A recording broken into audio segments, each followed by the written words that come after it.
When we're younger, there's a comforting assumption we all carry that family will always be around. We imagine our kids checking in often. We picture our spouse growing old beside us. We think our siblings will always be just a phone call away. And maybe, for a while, they are. But what happens when life takes an unexpected turn? What happens when time, distance, or circumstances begin to chip away at the people we thought would always be close? In reality, family doesn't always look like we imagined it would. People get busy, people move, people pass on, and if we're not careful, we wake up one day not necessarily unloved but very much alone. The truth is, the happiest, strongest people I know, in their 60s, 70s, and beyond, they didn't get there by accident. They built it, brick by brick. And today, I want to show you how to build a life that holds you even if no one else does. When I was growing up in Nebraska, there was a saying my grandfather used to repeat: blood always shows up when it counts. Back then, I believed him. I believed that family was an unbreakable net woven tight with love and duty. That no matter where life took us, when we got older and needed help, someone would be there to catch us. But over the years, I've come to see things differently, not because I'm bitter, and not because I've been abandoned, but because I've seen how life really works, not in theory, but in reality. According to a 2024 report by the National Institute on Aging, over 27% of older adults in the U.S. now live alone, and that number grows every single year. Now, living alone doesn't mean you're unloved, but it does mean you're on your own more often than not, making your own meals, running your own errands, dealing with health issues quietly, sometimes even spending holidays without a single knock at the door. You might have adult children, I do, and maybe you've got grandkids too, but let's be honest, they have lives, busy ones, between work, parenting, and trying to stay afloat.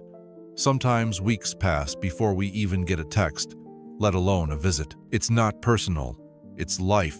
The problem is, we spent so many years building our lives around others, around our kids, our spouse, our roles, that we forgot to build a life that could stand on its own. That's what I want to talk about today. Because the idea that family will always be our plan for old age, that's not just risky, that's outdated. Think about it. Spouses pass away. Sometimes, suddenly. Kids move across the country, or even abroad. Siblings face their own battles, health issues, divorce, dementia, and lifelong friends. They retire, they relocate, they disappear into their own quiet lives. So what happens if you're left standing without any of them? What if your circle shrinks to just you? If that thought makes your stomach sink a little, I get it. It used to make mine sink too. But here's the good news. There's a way to prepare. A way to build yourself a life so strong, so stable, that no matter who comes or goes, you're okay. Not just surviving, but thriving. And that brings me to a personal story about someone who taught me exactly what that kind of life looks like. In the next section, I'll tell you about my Uncle Ray, 91 years old, living in Denver, widowed for over 2 decades, and one of the most content people I've ever known. He didn't rely on family to carry him. He built something stronger. Let's meet him. Let me tell you about my Uncle Ray. He lives in a quiet corner of Denver, Colorado.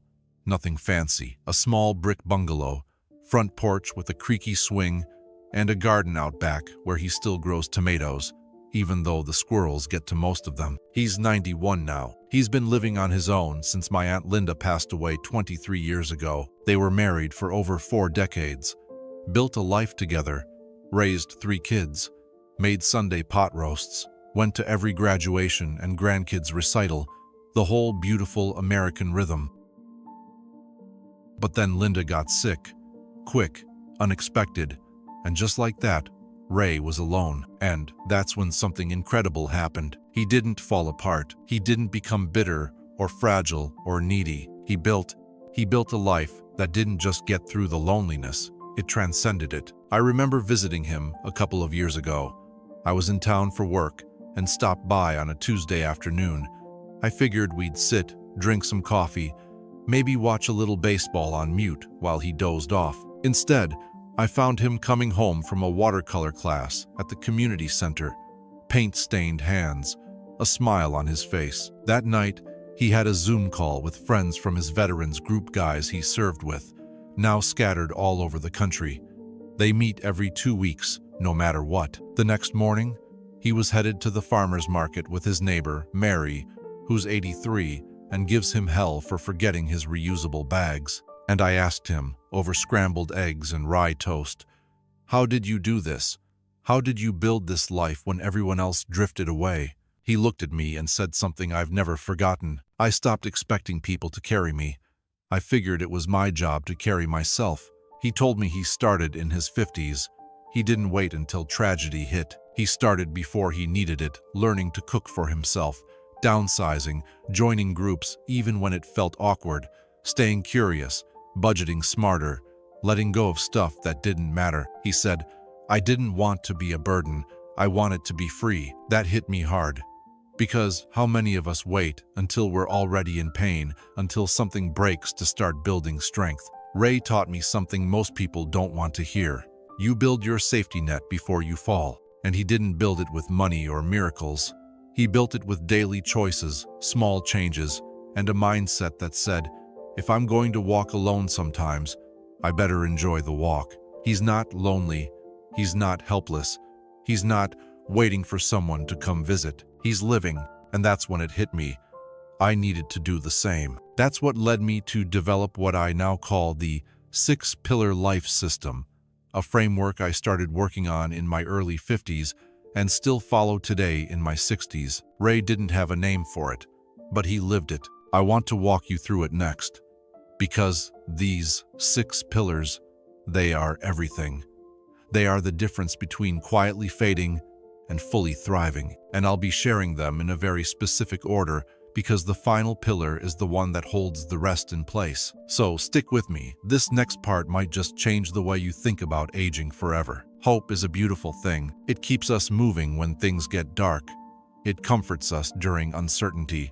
It tells us things will be okay. But after 60, hope alone is not a strategy. Because here's what I've learned both in my own life and watching the people around me. Hope is passive. Preparation is power. You see, when you're in your 40s or even 50s, it's easy to assume the support will always be there, that your partner will always be beside you, that your kids will live close by, that your circle of friends will still be intact when you hit your 70s. But the reality? Kids grow up and move across the country, sometimes across the world. Spouses pass on, sometimes unexpectedly. Friends get ill, or fade out, or lose themselves in their own routines. And siblings?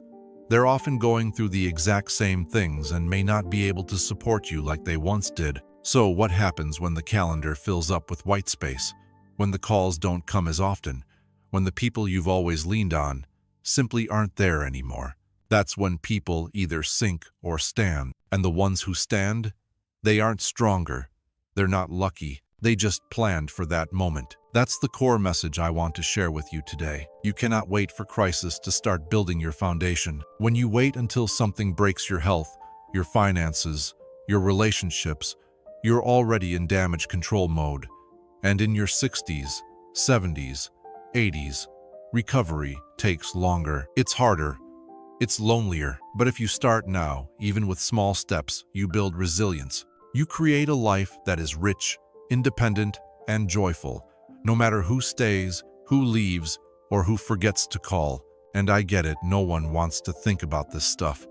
It's easier to believe the people we love will always be nearby, that things will always feel the way they do right now. But ignoring it doesn't make it go away. What I've learned, and what I'm sharing with you here, is that facing it head-on, being honest about what's coming, gives you freedom. Freedom to build something sustainable. Freedom to make decisions from strength instead of panic. Freedom to age with dignity, clarity, and purpose on your terms. And that brings me to the system I started building in my early 50s.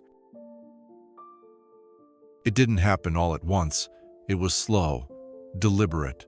A series of questions I asked myself. What will I do if I lose my partner? What habits will keep me strong when my body starts to slow? What gives me purpose if no one needs me anymore? How do I find joy when the house gets too quiet? Over time, Those questions became action, and the action became structure, and that structure became what I now call the 6-pillar life system. This isn't theory, it's not a motivational slogan, it's real, it's practical, it's been field tested by me and by others, and over the next few sections, I'm going to walk you through each pillar, one by one. The first few are foundational, but I'll save the most important one for last, because that final pillar, it's the one that will carry you, even when everything else gets shaky. Let's begin. Let me tell you something I wish someone had told me in my 40s. You don't age into strength, you build into it. And what I've built over years of trial, change, reflection, and small choices is what I call the 6-pillar life system, or 6PLS for short. It's not a checklist. It's not a one-size-fits-all plan. It's a living framework, one that holds you steady when the people around you can't. Now, maybe you're like me. You hit your late 40s or 50s, and you start to sense the shift. Your body's not bouncing back like it used to.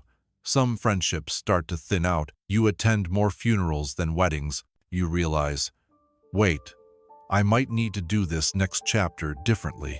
That was the moment I began building the 6 pillars. They didn't all appear at once. They came to me through experience, a surgery that slowed me down, a job I left, a quiet kitchen table after the kids moved out, long walks where I realized I didn't like who I was becoming. Each pillar represents a part of life that must be intentionally strengthened if you want your later years to be peaceful, independent, and meaningful. And if you're in your 50s, 60s, or even early 70s, you're right on time. There's no too late here. There's only too long to wait. Here's the big picture. Pillar 1, physical strength. Your body is the foundation.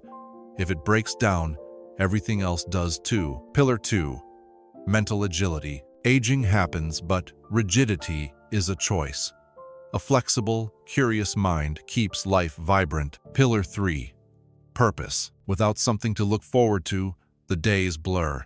Passion keeps you emotionally alive. Pillar 4, financial calm. Money doesn't buy happiness, but freedom from worry, that's priceless. Pillar 5, inner grounding. A quiet sense of spiritual or philosophical peace that makes aging less frightening. Pillar 6, true companionship. Not just having people, but having the right people you can truly lean on. Now here's something important I want you to hear. These pillars are not separate silos.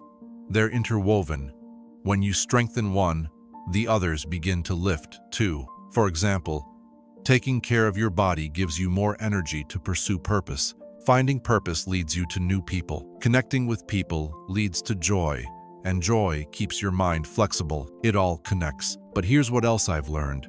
You can't rush this. You build one pillar at a time. You build them before the storm. And you build them with the mindset that you are the architect of your own future, not your kids, not your partner, not the government, not your past. You. In the next 6 sections, I'll walk you through each pillar, not just the what, but the how.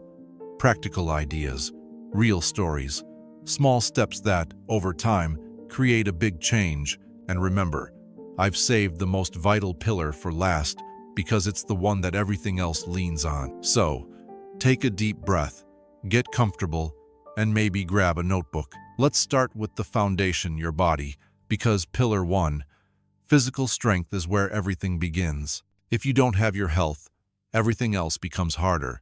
That's why pillar 1 is physical strength, not six-pack abs or running marathons, but something far more important, the ability to move, function, and live independently. Because when your body begins to fail, it doesn't ask for permission. It doesn't wait for the perfect moment. It simply shows up, and if you haven't prepared for it, it can take over your life. I had to learn this the hard way. In my early 50s, I ignored the signs. Too many nights eating frozen dinners, long hours sitting at my desk, a back that ached more than it should. I kept telling myself, I'll deal with it later. Then later showed up. Fast. At 56, I landed in the ER with gallbladder issues that turned into unexpected surgery. The operation itself wasn't the worst part. It was the aftermath, weeks of slow recovery, muscle loss, fatigue, dependence. There's something humbling about needing help to walk down your own driveway. That experience became my wake-up call. And from that point on, I stopped taking my body for granted. I didn't become a gym rat. I didn't start drinking green sludge and doing yoga at sunrise. What I did do was commit to consistency. I started small, strength training 3 times a week. Nothing wild, just enough to keep my legs, back, and core strong enough to carry me. Walking daily, not always 10,000 steps, sometimes just 15 minutes after dinner, but I made movement non-negotiable, stretching, and mobility. Because stiffness is the first step toward frailty, I spend 10 minutes every morning loosening up, sleeping well. I began protecting my sleep like my life depended on it, because it does. Eating real food, less sugar, less junk, more colorful, living, nourishing meals. Do I still enjoy pizza? Yes. A glass of wine? Absolutely. But I became mindful, not militant, because the goal isn't to impress anyone.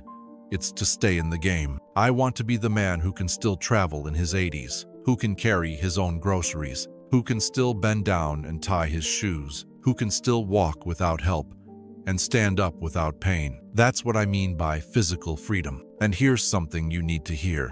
It's not too late. Even if you've ignored your body for decades, it's never too late to start rebuilding. Walk around the block today. Stretch your arms and legs before bed. Swap out one unhealthy meal this week. Commit to water over soda. Get your checkups. Know your numbers. These aren't punishments.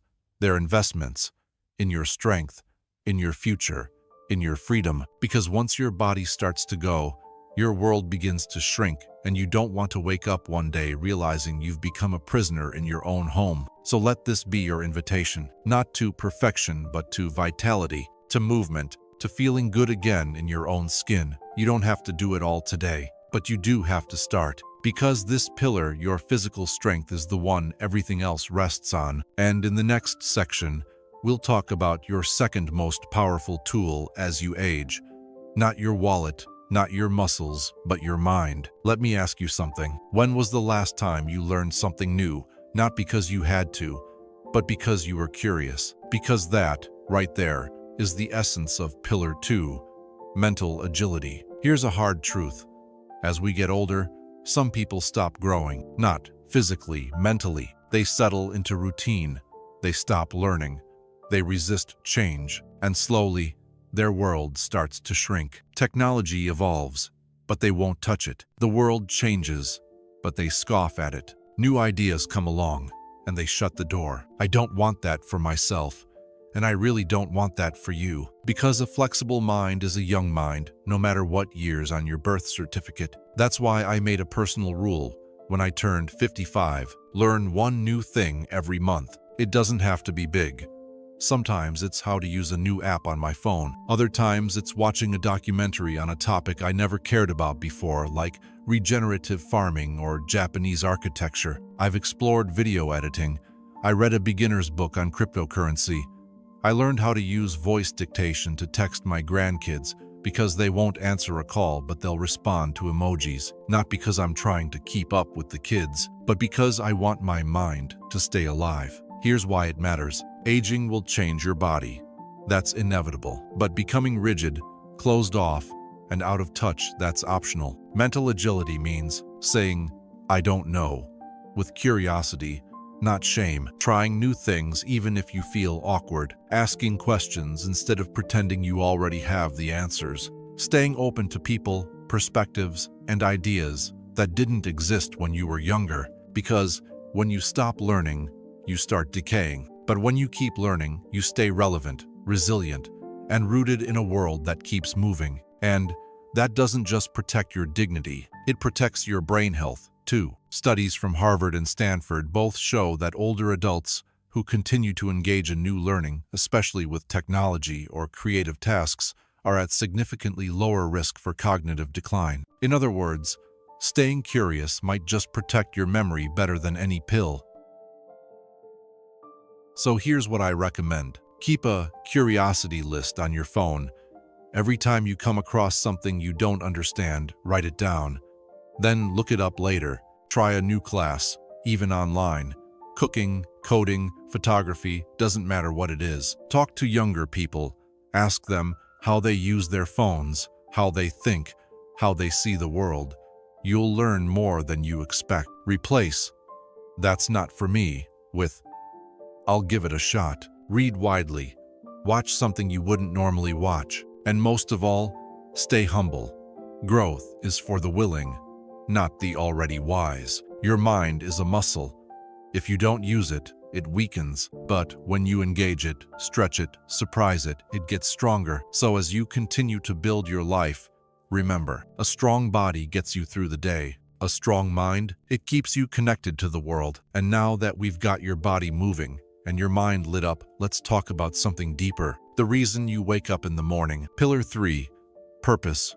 Why getting up still matters. Let me tell you something I've seen happen over and over again, and maybe you've seen it too. A man retires after 40 years of working. His co-workers throw him a party. He goes on a cruise with his wife.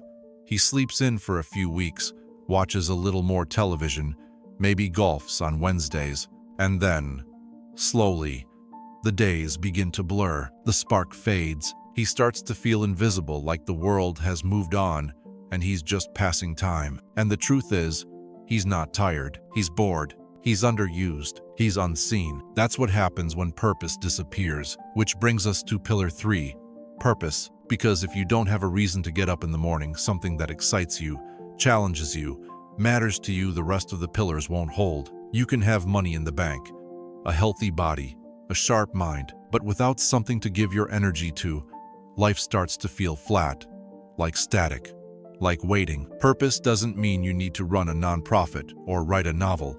It doesn't have to be grand. It just has to be yours. For me, when I transitioned out of full-time work, I didn't want to just relax. I wanted to create. So I started writing. I picked up photography. Eventually, that turned into video, and this very YouTube channel you're watching now. It started small. One post, one picture, one project. Now it's something that makes me feel more alive than I did during most of my working years. But purpose isn't just about hobbies. It's about engagement, volunteering at a local shelter, mentoring someone younger in your trade, reading to kids at the library, helping a neighbor plant a garden, learning something new just for the joy of it. It's the feeling of, I still have something to offer, because you do. Here's the mistake people make. They think retirement is the finish line. It's not. It's the starting line for a different kind of life, one where you get to choose what matters now. So I'll ask you, what did you love doing before life got busy? What did you set aside while raising a family or building a career? What's something you've always been curious about, but never gave yourself permission to explore? That's where purpose starts. It might feel awkward at first. You might think, I'm too old to start painting, or who cares if I join a writing class? Here's who cares.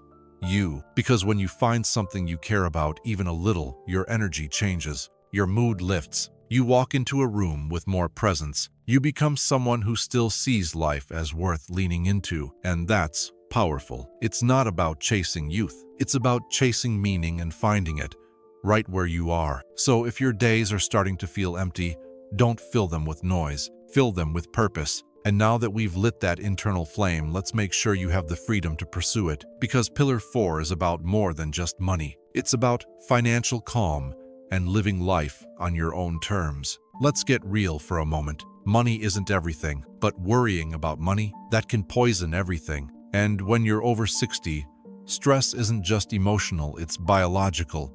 Constant worry spikes your blood pressure, wrecks your sleep, and drains your joy faster than anything else. That's why pillar 4 is about something I call financial calm, not getting rich, not winning the lottery, but having enough peace of mind to make your own decisions. For me, this pillar didn't come easy. In my 30s and 40s, I spent too much on things that looked good in the moment: fancy cars, weekend getaways, gadgets I didn't need.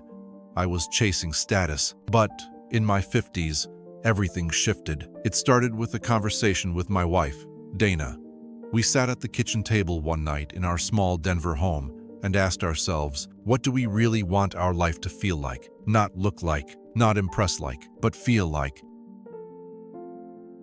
And the answer was clear.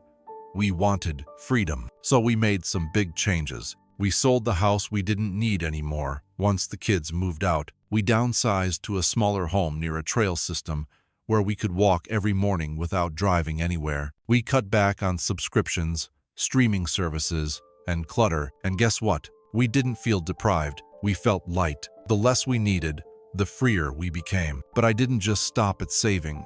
I wanted to create. That's when I turned an old hobby, collecting vintage tools and outdoor gear, into a small side hustle.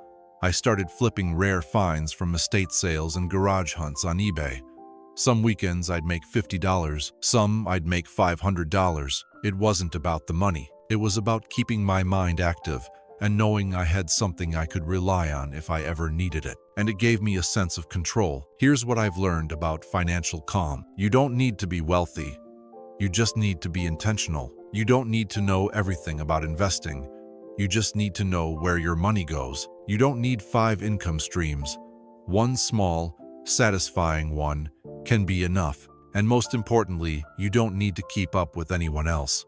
You only need to support your life. Financial independence isn't about checking your portfolio every morning. It's about being able to say no to things that drain you and yes to things that light you up. Whether that's joining a community theater group, booking a trip to visit a friend you haven't seen in years, or just waking up without the weight of debt sitting on your chest. That's what financial calm buys you. Breathing room. So, if this part of your life still feels shaky, don't panic. It's never too late. Start by tracking where your money actually goes. You might be surprised. See what you can simplify. Sell what no longer serves you. Keep what truly supports your life. And if there's a skill or hobby you love, ask yourself, could this bring in a little extra? You don't need a 6-figure retirement fund to feel secure. You just need a life that fits your real needs, not someone else's expectations. And once you have that financial calm, something else opens up too, a sense of peace, a groundedness that doesn't come from numbers, but from inside. Which brings us to Pillar 5, the one I reach for when the world feels chaotic, and I need something deeper to hold me steady. Let's talk about inner grounding, the quiet strength that carries you. Now, let's talk about something most people don't, but everyone eventually feels. There comes a point in life, especially after 60, when your usual sources of identity start to shift. You're no longer dad from the office, or the one who always hosts Thanksgiving, or the person fixing everyone else's problems. You find yourself staring at long afternoons, quiet weekends, and sometimes too much silence. And that's when you need something deeper, not noise, not distraction, but inner grounding, the 5th pillar of this system. Let me be clear. I'm not talking about organized religion unless that's already part of your life.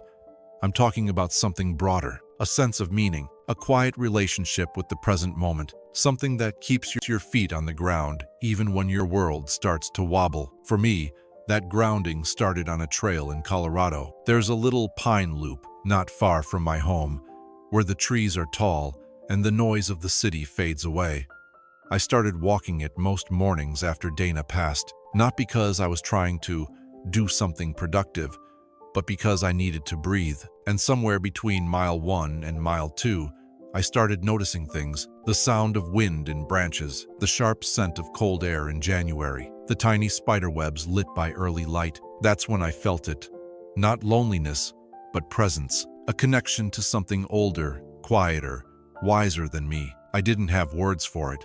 Still don't. But I knew I wasn't alone, not really. Since then, I've developed small grounding rituals that keep me steady. I read a few lines of Stoic philosophy before bed, often Marcus Aurelius. I write down 3 simple things I'm grateful for each night. And once a week, I unplug everything for half a day.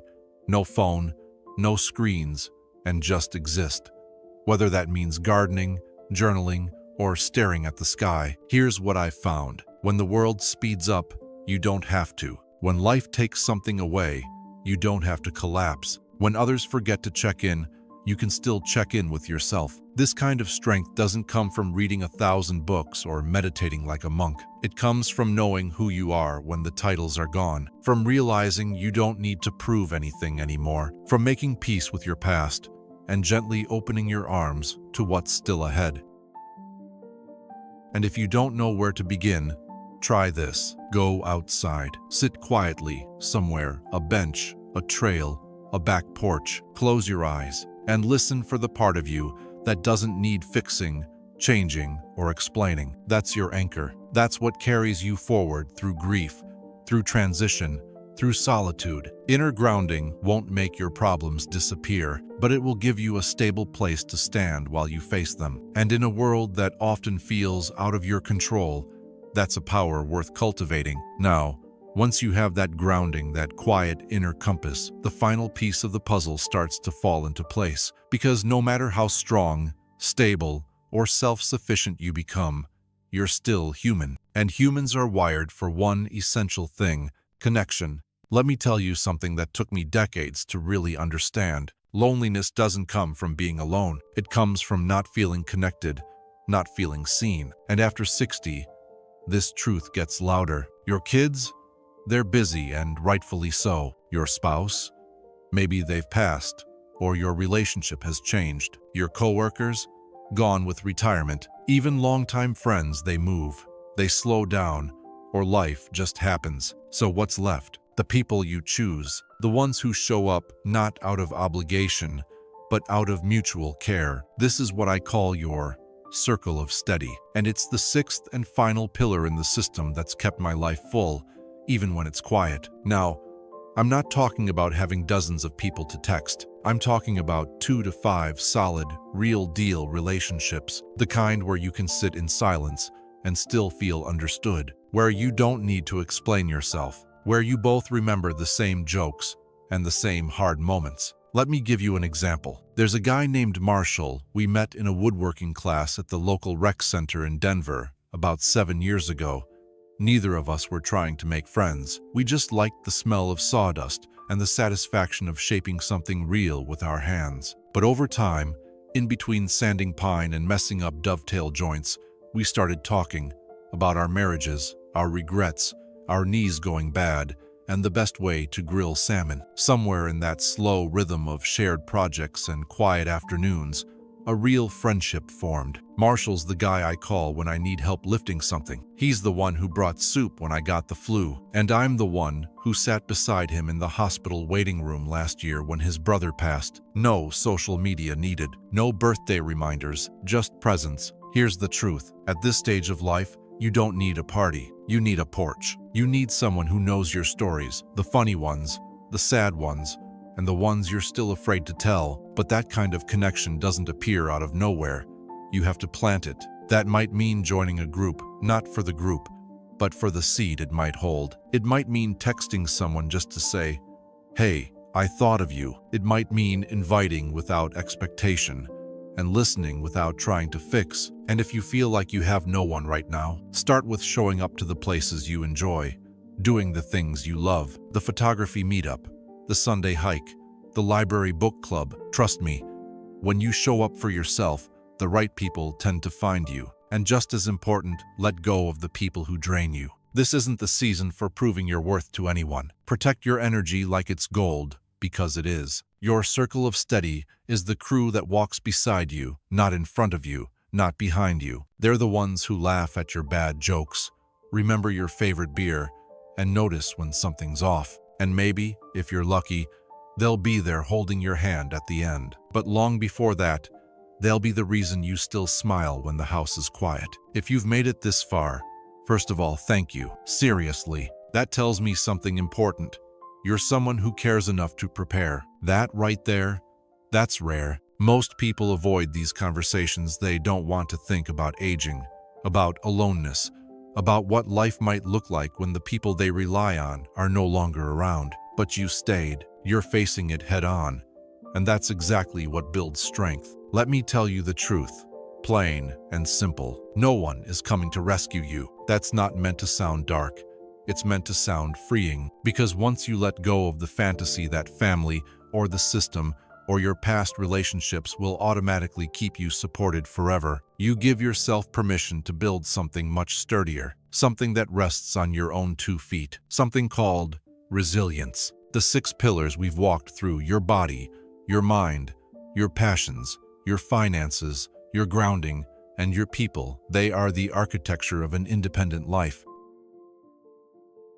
A life that doesn't collapse when others drift. A life that feels rich even in the quiet seasons. A life you actually want to wake up to every morning. It's not about isolation, it's about agency. Because here's the thing, when you build from within, you become a lighthouse, not a shipwreck. Your kids, your friends, your community, they may still love you, but they don't have to carry you. And that gives everyone a little more room to breathe.